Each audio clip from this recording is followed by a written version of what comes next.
जी अस्सलाम वालेकुम नाजरीन, ये हमारे दोस्त हैं डॉक्टर उमैर रज़ाक भट्टी। ये इस्लामी यूनिवर्सिटी बहावलपुर में असिस्टेंट प्रोफेसर हैं, जो इस वक्त हमारे सामने मौजूद हैं। भट्ट साहब, आप हमें ये बताइएगा कि जहाँ तक हमारे नॉलेज में है कि आप पहले एक अच्छे वकील थे और लाहौर, मेरे ख्याल में मुल्तान में आप प्रैक्टिस करते थे। तो फिर आपने ज्वाइन किया 2020 में यहाँ पे इस्लामी यूनिवर्सिटी को।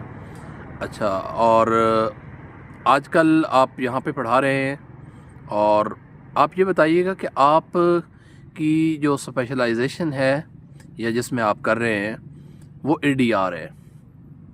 अच्छा, एडीआर के बारे में सबसे पहले इसकी मुख्तसर वजाहत करें कि ये क्या है। ठीक हो गया डॉक्टर साहब, सबसे पहले तो आपका शुक्रिया कि इस रात के इस पहर हम मौजूद हैं यूनिवर्सिटी में।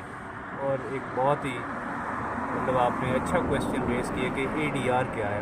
लोगों में एक अवेयरनेस हम कह सकते हैं कि जिसकी बहुत ज़्यादा शिद्दत से कमी है, कि लोगों को नहीं पता कि जिस तरह हम एक सेम मोड लिटिगेशन जिसे कहते हैं, मुकदमाबाजी, इसमें हम देखते हैं आपके पास सिविल एडमिनिस्ट्रेशन ऑफ जस्टिस है, क्रिमिनल साइड है, क्रिमिनल एडमिनिस्ट्रेशन ऑफ जस्टिस, और सेम लाइक अदर कैडर्स हैं जैसे रेवेन्यू का सिस्टम है, फैमिली लॉ का सिस्टम।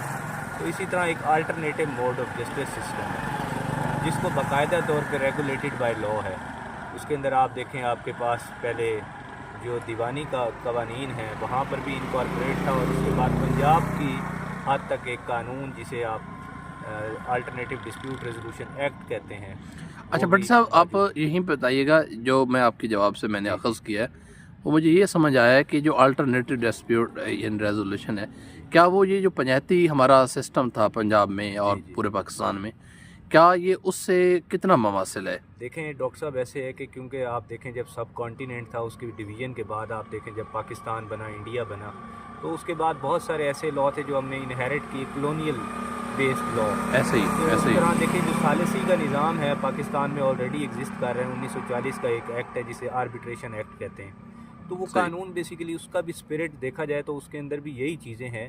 जिस तरह लोकल गवर्नमेंट एक्ट था आपके मुल्क में एक टाइम में जो नाफिज था, उसके अंदर भी बेसिकली जो पावर्स थी वो सेंट्रलाइज की गई और डिवॉल्व की गई निचली सतह पर। तो ये भी सेम उसी तरह का एक डिफरेंट किस्म के कवानीन हैं जो पावर्स को डिवॉल्व करके, और कोर्ट की जो प्रेमिसेस है उसको आउटसाइड दी सेटलमेंट आप कह सकते हैं, ऐसे ही है, from the outside of the court settlement का प्रोसेस है ये। और दुनिया में इसकी मिसालें मौजूद हैं, यूके में देख लें, इंडिया में इवन देख लें, सिंगापुर में देख लें, दुबई यूएई में देख लें, ये बड़े इमर्जिंग कंट्रीज़ ऐसी हैं